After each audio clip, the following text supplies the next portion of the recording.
ये खबर है कोयटा से। कोयटा में शाहवानी स्टेडियम धमाके का एक और जख्मी दम तोड़ गया। गुज़िश्ता रोज होने वाले धमाके में जाँ बहक अफराद की तादाद 14 हो गई। जख्मी 29 अफराद सिविल अस्पताल में जेर इलाज हैं। आपको अपडेट कर रहे हैं कोयटा से, जहां पर शाहवानी स्टेडियम में धमाके का एक और जख्मी दम तोड़ गया है। धमाके में जाँ बहक अफराद की तादाद 14 हो गई है। धमाके में जख्मी होने वाले 29 अफराद सिविल अस्पताल में जेर इलाज हैं। शदीद जख्मियों को कराची मुंतकिल करने का फैसला आज किया जाएगा, ऐसा कहना है अस्पताल हुकाम का। आपको अपडेट कर रहे हैं कोयटा से, जहां पर शाहवानी स्टेडियम धमाके का एक और जख्मी दम तोड़ गया है। गुज़िश्ता रोज होने वाले धमाके में जाँ बहक अफराद की तादाद 14 हो गई है।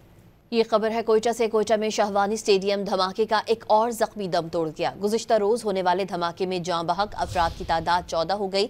जख्मी 29 अफराद सिविल अस्पताल में जेर इलाज हैं। आपको अपडेट कर रहे हैं कोयटा से, जहां पर शाहवानी स्टेडियम में धमाके का एक और जख्मी दम तोड़ गया है। धमाके में जाँ बहक अफराद की तादाद 14 हो गई है। धमाके में जख्मी होने वाले 29 अफराद सिविल अस्पताल में जेर इलाज हैं। शदीद जख्मियों को कराची मुंतकिल करने का फैसला आज किया जाएगा, ऐसा कहना है अस्पताल हुकाम का। आपको अपडेट कर रहे हैं कोयटा से, जहां पर शाहवानी स्टेडियम धमाके का एक और जख्मी दम तोड़ गया है। गुज़िश्ता रोज होने वाले धमाके में जाँ बहक अफराद की तादाद 14 हो गई है।